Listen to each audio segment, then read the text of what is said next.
I did not expect this many people.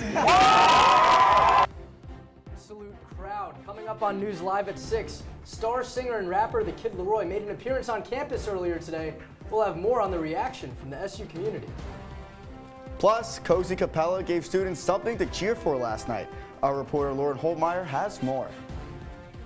And the Syracuse University Graduate Workers United held a party on the quad today. We have more on the reason behind the event. All that and more. News Live at 6 starts right now. This is CitrusTV News Live at 6, your campus news leader. Good evening and welcome into News Live at 6. I'm Bradley Hoppenstein. And I'm Tyler O'Neill. Syracuse University Graduate Employees United held a party on the quad to spread the word about the upcoming vote for unionization earlier today. With the polls just 2 weeks away, members of the organization lobbied fellow grad students about their efforts to win improvements for all. CitrusTV spoke with one member lobbying on the quad about what the group is fighting for.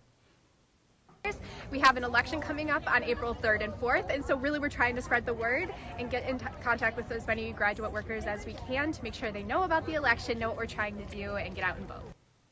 And SU is holding an HPV vaccine clinic right now at the Barnes Center. All students who want to get the vaccine can head to the Barnes Center until 7 tonight and get their shot. According to the CDC, everyone under the age of 26 should get vaccinated, and the sooner the better. And if you can't make it tonight, the Barnes Center is hosting the same clinic tomorrow night as well, so be sure to get down tomorrow night. Students crowded the streets of campus this afternoon as singer and rapper The Kid Laroi made a visit to SU. He handed out tickets to his show tonight as part of his Bleed For You tour. Tonight's performance at the On Center is the first of his tour and is the only appearance scheduled in the Empire State. The performance is scheduled for tonight at 8. CitrusTV spoke with one SU student who waited for the singer about why they came early. Hopefully just to get some merchandise from him, or for him to sign the sign, or take a picture of me out here. That would be good too. And some more music around campus. Forever Orange Week continues tonight with a special a cappella performance. Lauren Holdmeyer's in studio with more. Good evening, Lauren. Well, Bradley, Forever Orange Week is underway, and one of the ways the university is celebrating is with the Cozy Capella Showcase. CitrusTV spoke with performers and audience members at the event. 1, 2, 1, 2, 3, 4. On Tuesday, the annual Cozy Capella Showcase was held in Goldstein Auditorium, where 6 musical groups performed some of today's most popular music. What makes this a cappella show unique from others is the performers wear their PJs. Lauren Solomon, a member of one of the a cappella groups, says she's proud of the performance they gave. I think we did really well. I'm so happy with it. It was so fun. I had the best time. Go Away Caps!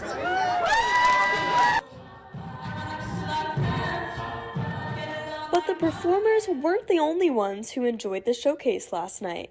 Students packed the auditorium to support the groups.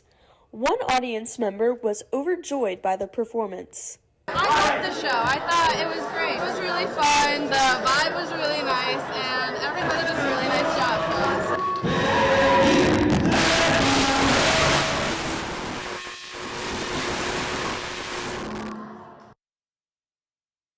It looked like last night. Lauren, what was your favorite song you got to hear? So actually my favorite was a mashup between Katy Perry and Taylor Swift. I'm a Katy Perry fan. I can't I'm a complain. Swiftie myself. It really? was. Are you going to see her? I wish. That Eras tour is way too expensive. Yeah, Believe me, sure. I've been looking into What it. about their outfits? I saw them wearing boxers and ties. What is that about? Yeah, so because it's the Cozy Capella Showcase, they all get to wear pajamas for the performance. So oh, that's so cool. I wish we could wear pajamas on air. Pajamas on air? Yeah. Exactly. I'm going to ask the try that. producers about that, but I would personally wear my boxers on air, I think. Yeah. I don't know. What about you, Bradley? I don't know if I'd wear my boxers on air. I think I'm going to stick with a pair of pants, but I would not be opposed to pajamas on air. I mean, they had the tie on, so at least they had Should the we tie. do the tie bandana? With the Is that what we should get pajamas? going? Yeah. I don't know. Lauren, what about you? Were you wearing pajamas on TV? I would love to wear pajamas on TV if I could, but I don't know if that would fly with the producers. Yeah, so. we'll have to check that one with Lindsay. But, yeah. The Vice President of Warner Music Group's Global Sync and U.S. Visual Media Licensing is visiting Syracuse tonight. Ron Breutman represents all labels within WMG across over 40 territories. He'll be holding a lecture in the Lender Auditorium at Whitman. Construction on the JMA Wireless Dome continued today. Crews were seen adding a sign above the entrance at Gate B. The sign facing I-81 was finished at the beginning of the month.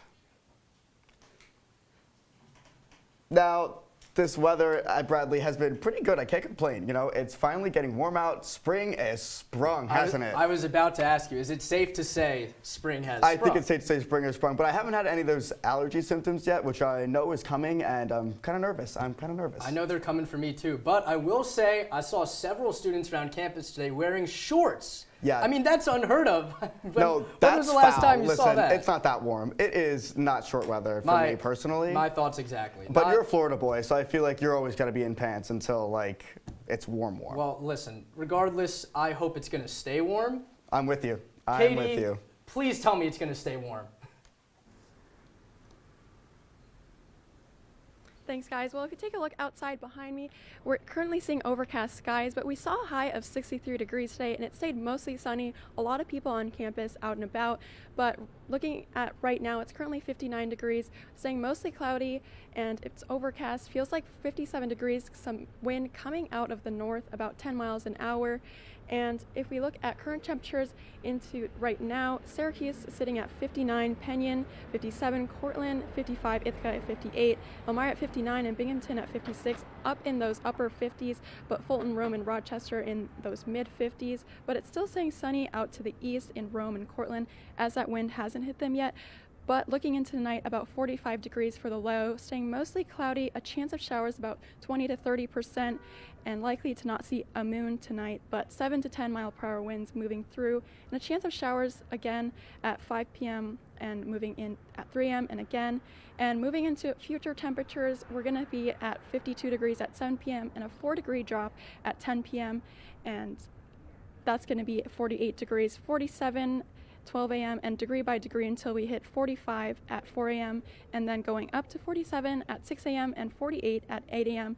being a little bit warmer as those showers are starting to accumulate. And that's all I have for you guys. Back to you, Bradley. Katie, thank you. I like it. I love it. I want some more of it, and you may too. Tim McGraw is coming to Turning Stone this summer on July 2nd. McGraw was the first person to ever perform at the Turning Stone Event Center all the way back in 2004. Turning Stone says he'll forever be a part of the resort's history. The resort also announcing today comedians Steve Martin and Martin Short are performing on November 12th. Tickets for the show, called You Won't Believe What They Look Like Today, go on sale tomorrow. You must be 18 years or older to attend. Syracuse is asking members of the community for input into its newly proposed surveillance technology. The new changes would help the police department in its investigations through automated license plate readers. The city says they are accepting online public comment through this Friday.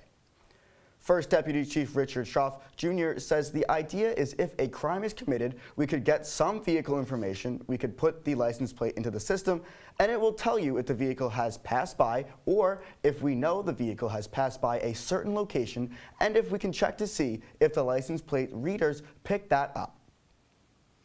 And driving around Syracuse, you may soon see a lead testing van on the road. County Executive Ryan McMahon says the van should begin operating this spring to help test children for high lead rates. Along with the new lead van, the county is also creating a new Director of Lead Operations position in the local government to increase lead support services for residents across the county. The same story we've been covering for years. But another crash on Monday at the Onondaga Lake Parkway has local leaders calling for new solutions. A new Amazon fulfillment center and Micron facility coming to Clay mean the bridge is only going to get busier. Leaders are proposing solutions and asking for the public input. One of the more popular temporary solutions is to hanging chains from the bridge in hope that the noise, in addition to signage already there, will give drivers a bigger alert as they approach the bridge. The Rome Police Department is asking for assistance in locating a missing 14-year-old. Allie M. Mendoza was reported missing earlier this morning by her mother. She's described as a 5'3" white female weighing about 95 pounds. If you or anyone you know has information relating to the case, you can reach out to the police department at the number on the bottom of your screen. That's the Rome Police Department. Nearly 150 public authorities across the Empire State failed to file at least one of their required financial reports last year. The authority's budget office reported yesterday that 32 public officials and 108 nonprofit corporations face compliance issues. The office was formed to create greater oversight into public authorities across the state. The United County Opioid Task Force is urging all schools in the region to have Narcan ready for potential overdoses. In recent years, opioid overdoses have become an epidemic throughout central New York. There have been 66 reported overdoses in children 18 or younger in Oneida County since 2021. Oneida County Executive Anthony Picente says we should have Narcan in our school systems because it saves lives and takes people out of an overdose situation. A school administrator is in critical condition after being shot by a student. This morning, Denver police responded to East High School where they allege a male student under the age of 18 shot and wounded employees with a handgun. Police say the student was under a certain agreement to be patted down each day as a result of previous behavior. During the routine search today, faculty members found a gun and several shots were fired. 2 adult male administrators were wounded, with the incident happening in the school's office area away from other students and staff, but city officials say the student fled the scene and a citywide search in Denver is still ongoing.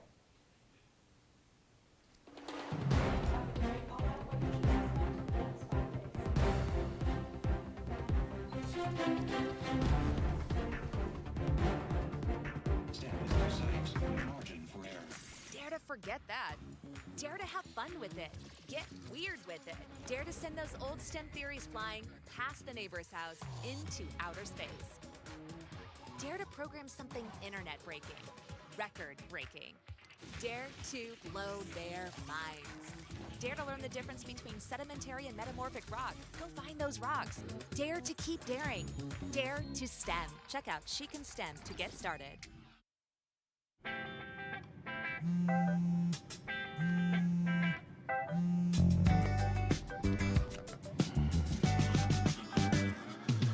Baby, you see, you're so right for me, and I'm right for you. I love the things you do, like sweet tasting wine. Your lips are so divine. Your loving turns me on. My lonely days are gone. That's why I'm never gonna let you go. Never gonna let you go. Babe, I'm never gonna let you go. No, no, never gonna let you go. Baby, never gonna let you go. Never gonna let you go. Babe, I'm never Here you go. Thank you. Thank you.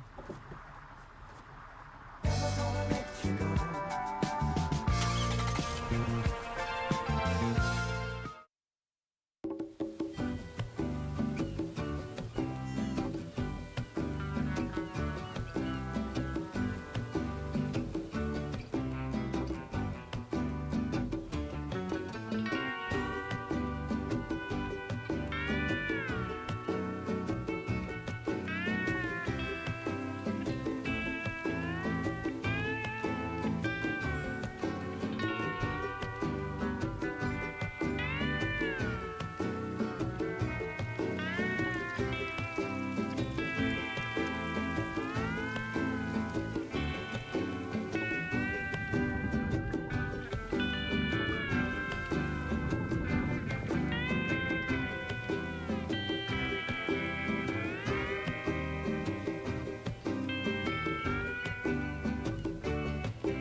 You're watching CitrusTV News live at 6 with Bradley Hoppenstein, Tyler O'Neill, and Katie Fongvongsa. Now, your campus news leader continues. Welcome back to News Live at 6. As we touched on earlier, it's getting warmer here in Syracuse, but those oddly warmer temperatures across the nation have taken a lot of us by surprise. Hey, Bradley, I'm not complaining, but these temperatures are creating a slippery slope for others for certain winter activities. Sammy Lindell reports. It is life and death. Many ice fishermen are falling through the surface of the water. The Onondaga County Sheriff's Office says that they have had to make rescues by helicopter to save lives. Thomas Newton knows from personal experience how dangerous not following these regulations can be. I have had a cousin who on Lake Ontario was just out there with his family on a February day, actually about this time, it was back in 1986, so it's a long time ago. And unfortunately the ice broke and he died. Because of the many incidents that have happened here on Oneida Lake, there's no question that ice fishing this year is more dangerous than in years previous. But officials say that there are safety measures that can be taken to prevent this. Be careful where you're going, have common sense, know your conditions. Senior Research Associate at ESF and ice fisherman Michael Schumer says that this is because of one main factor. This is certainly, signs of what I would say is climate change. And Syracuse had one of its top 10 warmest winters to date, which is why the Onondaga County Sheriff's Office is warning people to take the right precautions. Anytime you see slushy ice, stay off it. That means it's melting underneath, and you're really going to have yourself some problems. So if you get yourself in a bad spot, there is help. Sammy Lindell, thank you. Starbucks is bringing its olive oil infused coffee to a few locations in the U.S. The Oleato line debuted in around 24 stores in Italy and is now making its way to about 550 locations across the country. Some locations in New York, Chicago, Seattle, and the original Starbucks in Pike Place Market will be selling the drinks first. Next week, customers across the greater Seattle and Los Angeles areas will be able to buy the drinks. Early reviews of the Oleato drinks in the U.S. have been mostly negative. From the Citrus TV Weather Center, this is SU's most accurate weather forecast. Welcome into weather. I'm Katie Fongvongsa. If we take a look at the future radar we're going to see those storms out in the west that was said before. And it's going to move out to the east into tomorrow. And on Saturday, we're going to see some snow showers. Nothing too crazy as the temperatures are going to stick above the 40s. And looking at our 5-day forecast, tomorrow we'll see some showers, 56 degrees and a low of 32. The warmest we'll see all week, including today, which was a high of 63. And Friday's probably going to be the best day you want to get outside. It's mostly sunny, 41 degrees as a high, 30 as a low. And on Saturday, moving into the weekend, some more showers, some winds coming about, but a little bit warmer, a high of 43, low of 37, and the same for Sunday, except we're going to see some more sun, and it's going to be mostly cloudy. But on Monday, it's going to be partially sunny, a little bit higher, 44 degrees, and a low of 35. But But back to you guys, that's all I have. Katie, thank you. A lot to look out for as spring comes in, but something big coming for Florida. Many SU students on campus are returning from Florida from spring break, but pretty soon the Sunshine State will get an unwelcome visitor. A 5,000-mile seaweed belt is moving across the Atlantic Ocean and is set to hit South Florida in the next few months. The seaweed is expected to pile up on Florida beaches and decompose in the hot sun, releasing fumes that smell like rotten eggs. Experts are worried these fumes could be harmful to city and hotel employees tasked with clearing away the seaweed for beachgoers. But what's going on in sports, Jesse? Well, Tyler, I can't say there's any seaweed washing up on the shores of Syracuse, but there is a lot of lacrosse action. Coming up after the break, Syracuse men's lacrosse battled a Central New York opponent, but not one that the Orange have ever seen before. Not to mention that the women's squad hosts a frequent foe from Long Island. All that coming up.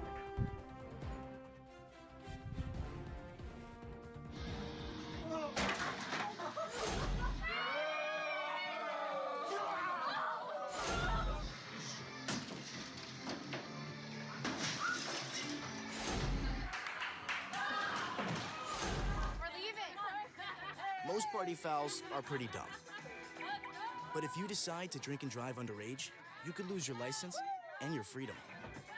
Underage drinking and driving. The ultimate party foul. Jason, let's go see your room.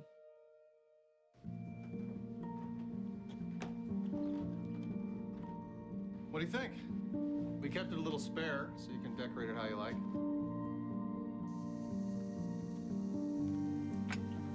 Dinner! Go? Excellent. Soccer is fun. Yeah, I saw you guys out there.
And now, your Citrus TV Sports Report.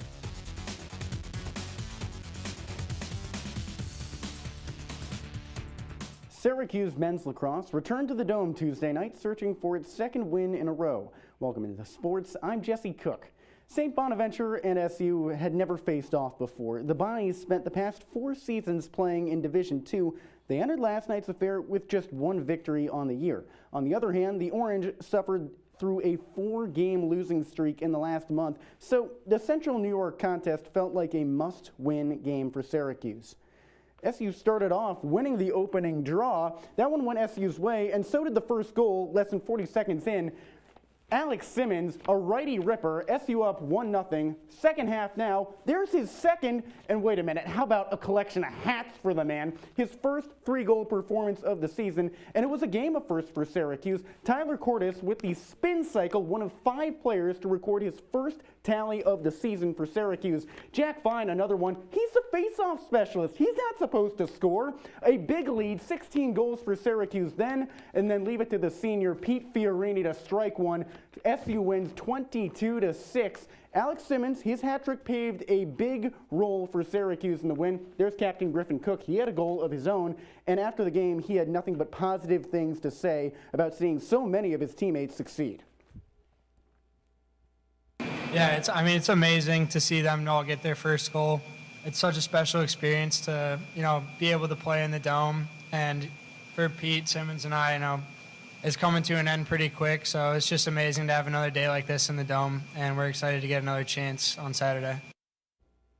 Next up, Syracuse resettles at home on Saturday against Hobart.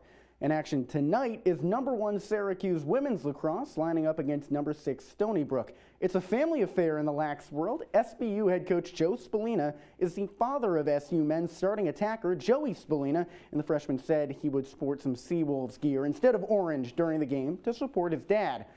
That said, Joe Sr.'s Seawolves are ranked 6th in the nation, haven't needed his son's support thus far. Their only loss came at the hands of another ranked program. Stony Brook faltered to number 13 Northwestern about 2 weeks ago, a team that Syracuse toppled in overtime on opening day. The main difference between then and now for SU is that starting draw control specialist Caitlin Mashevsky is out for the season with a leg injury. The senior was 3rd in the nation in draw control wins per game. On the diamond, Syracuse softball is in the middle of game 2 of a doubleheader at Canisius. The Orange shut down the Golden Griffins 3-1 in the first tilt. SU infielder Madeline Lopez knocked her first career home run to boost her team's lead. The Orange never wavered after that. That dub ends a 5-game losing streak. Game 2 started the way of Canisius with the Golden Griffins knocking out an early home run. A 3-run 3rd inning has the Orange on top, though. Additionally, shortstop Kelly Breen showed off a web gem to keep SU ahead. It's 5-4 Syracuse heading to the 5th. On the hardwood, the Knicks are on the road later tonight against the Heat. The last stretch has been charitable to New York. Forward Julius Randle dropped 57 points last time out, and the Knicks are 6th in the league in points per game over the last 10 contests. As for the Heat, their leading assist man Kyle Lowry is listed as questionable for the battle, nursing a knee injury. On the world stage, baseball fans saw one of the most anticipated matchups in recent memory last night. Team Japan secured its 3rd World Baseball Classic title with a 3-2 victory over the United States. Japanese team captain Shohei Ohtani and American captain Mike Trout are teammates with the Angels, and they're both former American League MVPs. They faced off for the first time ever last night with the championship on the line. We're talking last out, full count. Ohtani strikes out Trout for the final out, and Japan has its 3rd World Baseball Classic title. Now, riveting stuff there, Jesse, but I know baseball hasn't started just yet, but I want your prediction for the World Series. Who you got? As much as I like Mike Trout and Shohei Ohtani, Angels aren't in it. In fact, it's no New York team. I'm having the Braves over the Mariners. All right. Good call, Jesse. From Jesse. But don't go anywhere just yet, because when we come back, we'll have your wake-up weather plus a change for New York City. The black truck? Hey, Christina from accounting. Yeah, hi. Hey, I used to date a girl named Christina. Oh, really? Yeah, and then she dumped me for my best friend. You want to see some photos of them that I took? I don't. I thought we talked about this, buddy. Buzzing overshared again? Yeah. Yeah. I'm gonna call a car. That's a smart idea. So yeah, I know, that's why I did it. Hey, you're gonna get back to the top of the mountain. Does that mean I'm gonna get back with Christina? No. Oh. No. They call me Maxie, but I prefer tripod. I was your above-average four-legged homie, and then wham, bam, minivan. Some people pity me. Now that's lame. I still run, fetch, and swim. And the ladies love me. I'm the ultimate wingman. Just don't ask me to high five.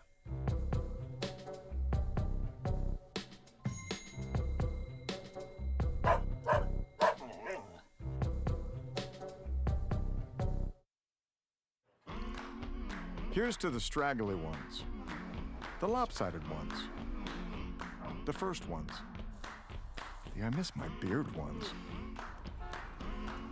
Hey, I look good with this ones. But no way he's grown that in a week ones. The black, brown, red, and gray ones. That one. The itchy ones. The never forgotten ones. The ones grown by Dad. The ones grown for Dad. The started late ones. The absolutely filthy ones. The drawn-on ones, the finger ones, the pin ones. The I nearly didn't do it this year ones. And the yeah, why not ones. They all raise awareness, raise funds, start conversations, and save lives. Because whatever you grow will save a bro. Learn more at Movember.com. Welcome back into Live at 6. As we take a look at tomorrow, we're going to see a high of 54 at noon and 50 degrees at 9 a.m. and 46 a drop at 6 p.m. It's going to be rainy all day, 10 to 14 mile per hour winds. But in March timeliness, we have March Madness. Looking at the next couple days, we have Thursday, Friday, Saturday, and Monday. And Friday and Monday are going to be out of that bracket as we move towards, and Friday is going to be the shining star, as it'll be pretty sunny outside, 41 degrees, and pretty nice that day. What do you think about that, guys? Wow, look at that. Little March Madness for us. Unfortunately, Syracuse watching from the sidelines this year. That's the most March Madness I've seen so far. I haven't seen anything. So. Well, moving around the state, moving towards the city, Mayor Eric Adams is debuting a new slogan and logo for the city, branching off from the iconic I Heart New York slogan. The 5 boroughs will now use the We Heart NYC slogan. Adams says the change comes as the city is looking to bounce back from the negative impacts of COVID-19 and move forward in unity. Tyler, I want to start with you here. We went from I Heart New York to We Heart NYC. Do you feel excluded as someone from Long Island? Well, I don't understand why they tried to be inclusive with the we, and then they really just went the other way and said, okay, let's exclude the rest of New York and just make it the city. Like, what was the thought process there? I don't know. What do you guys think? Are you guys a fan of the new slogan? What about the font there? I love the old font. Like, that just looks so much cleaner, so much better, a little traditional. It just feels like they threw it together for this one. I agree. I think the old slogan is just so iconic. Like, how can you get rid of it, you know? I can't believe they changed it. But that's all the time we have for you today on Citrus TV News. For more of the latest, you can follow us on Twitter at CitrusTV News or check out our website at citrustv.com. For all of us, I'm Bradley Hoppenstein. And I'm Tyler O'Neill.